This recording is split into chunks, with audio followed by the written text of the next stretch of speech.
auzu billahi min ashaytani rajim bismillahi rahmani rahim alhamdulillahi rabbil alamin wasalaatu wasalaamu ala rasulillah amma baadu asalaamaaleykum wa rahmatullahi taala wa barakatuhu seen mbokk la Khalifa Babacar Kandji si Al Khalifa TV ñu bëgg a ñëw taxaw seetlu rek si xew-xewu jamono si kàddu yi nga xamante ne moom la André Latyr Ndiaye wax bind ko jëmale ki nga xamante ne mooy président de la république ak ki nga xamante ne mooy premier ministre mooy Ousmane Sonko si li nga xamante ne moom la Ousmane Sonko waxoon si wàllu voile yi ñi nga xamante ne ñoo ngi jàngee si école bu mën a doon rek école chrétien yi wala école bu mën a doon rek ñu leen di interdit pour ñu voiler. Ousmane Sonko waxoon si ne dootuñu nanguti kenn koo xamante ne moo ngi si réew fii Sénégal di interdit ki nga xamante ne dafa bëgg muuru pour dugg si école di jàngi. nee na dootuñu nangutee loolu parce que amoon na fi jamono ji nga xamante ne jamonoy Macky Sall waaye nag moom mu ñëw taxaw wax loolu waaye bi mu waxee loolu nag am ñi nga xamante ne tontu nañ ko comme ki nga xamante ne mooy André Latyr Ndiaye waaye nag kàddu yi mu wax nag bu nga koy analyser xool kàddu yi man leen wax ne ne respect si Ousmane Sonko xaw na des tuuti xaw na des parce que ni mu adressé Ousmane Sonko wax ki nga xamante ne mooy Diomaye respect bi xaw na des foofu tuuti wax dëgg yàlla su ko defee tamit dem na ba si biir tamit am ay kàddu yu mu yëkkati sa loolu rek mën na tax diggante jullit ak chrétien ñu xaw si am ay problème sa jamono juñ toll nii ku nekk xam ne ne jàmm bi am fii ci Sénégal bëriwul si yeneen réew waaw bëriwul si yeneen réew jàmm diggante musulman ak chrétien bi am Sénégal fii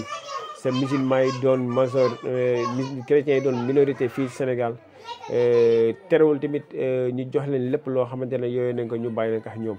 waaye nag jàmm di am suñu diggante ak ñoom kon loolu wane mën a góorgóorlu ba téye jàmm jooju moo gën ay di si am waaw su ko defee rek mu am kàddu yi mu yëkkati jëmalee ko si wàllu ki nga xamante ne mooy yonent yàlla Isa ñoom ñu koy woowee ki nga xamante ne mooy Jésus Christ mu wax ne ñoom kii nga xamante ne moom leen christifié moom dafa nangu ne Jésus yonent yàlla Isa mooy Jésus da nga ko christifié mooy da nga ko daaj moom dafa nangu loolu mu ne am na ñoo xamante ne nanguñu loolu bind leen leneen ne kii nga xamante ne kin christifié ak Jésus bokkul ba pare tamit ne Jésus Christ bi mu tollee si jamono boobu dafa résister bokkul ak kii nga xamante ne bi si tollee dafa génn daw xam nga loolu man si sama xalaat ni ma jëmee loolu rek mooy foofu moo ngi wax ki nga xamante ne mooy yonte yàlla Muhammad sallallahu alayhi wa sallam parce que bi mu tollee ba yàlla wax ne que ba yàlla wax ko pour mu dem gàddaay génn Màkk dem Médine loolu si ndigal la ko defee waaye moom jàpp ne loolu de leneen la dul la nga xamante ne mooy ndigal te jàpp ne tamit ñun liñ jàpp ne yonte yàlla Isa ñoom dañ jàpp ne ko crucifié ñun jàpp ñu loolu parce que ñun Alxuraanu Karim liñ ñu wax rek loolu la ñuy gëm ñun yonente yëpp la ñu yemale waaw yonente yëpp la ñuy boole gëm waaw laa nu fariqu bayna ahadin min rusul kon amuñu droit di bàyyi di jël kii di bàyyi kay déedéet lépp ni ñuy jël rek boole gëm leen yonente yëpp waaye li ñu Alxuraanu Karim jàngale ñu jëlee ko si yonte yàlla Muhammad sallallahu alayhi wa sallam dañu xamal ne yonte yàlla Isa kenn christifié wu ko kenn jëlu ko daaj ko non parce que yàlla wax na ne wama qataluuhu wama salabuuhu ama yàlla dafa ne yonte yàlla Isa mu ne kenn christifié wu ko kenn daaju ko ba pare kenn reyu ko tamit walakin subbiha lahu kon rek dañuy jàpp ne moom kenn reyu ko moom yonte yàlla Isa dañuy jàpp ne kenn christifié wu ko moom yonte yàlla Isa waaye su ko defee rek kàddu yi mënoon na gën a rafet am na jamono biy dox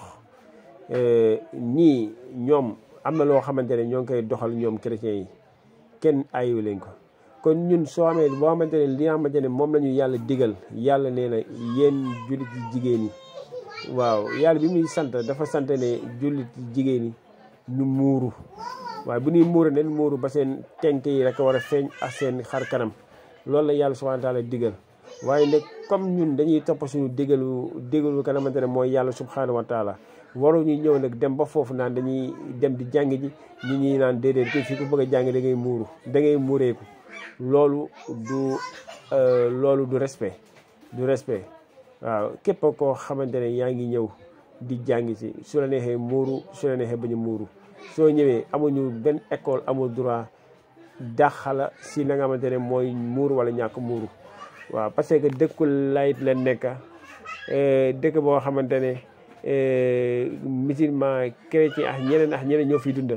kon nag war na respect bi di daw à chaque instant respect bi di daw kon Ousmane Sonko su jëlee ay kàddu yëkkati ko ne dootuñu nangu ci benn école di dàq ki nga xamante ne élève boo xamante ne dafa ñëw di muuru mu ne dootuñu nangu te loolu waaw mais loolu tamit su amee ñun ñoom ku nekk war na mën a joxe sa xalaat waaw wala ñu ne ñun suñu règle ñoom nee na seen règlement école mooy may nekk règlement école dëkk moo ko ëpp doole règlement dëkk moo ko ëpp doole kon su ko defee rek war na mën a gën a rafet waaye kaddu yooyu nga xamante ne moom la Abbé Latyr yëkkati man bi mu liiree lettre bi wax dëgg yàlla dama xaw a rus xam naa ne manqué respect bi des na lool parce que aussi ñi muy oowee bi adressé Ousmane Sonko ak Diomaye rek nga xam ne am na lu des nga xam ne kii bi muy bind mooy dafa mel ni bi muy bind dafa ànd ak xol bu tàng waaw moo waral mu doon def loolu waaye su ko defee rek ñoo ngi ñaan yàlla jàmm gën a am si réew mi yàlla barkeel lépp yàlla dafa ñu sutura ba dëkk bi jàmm ji gën fee am rek wasalaamu aleykum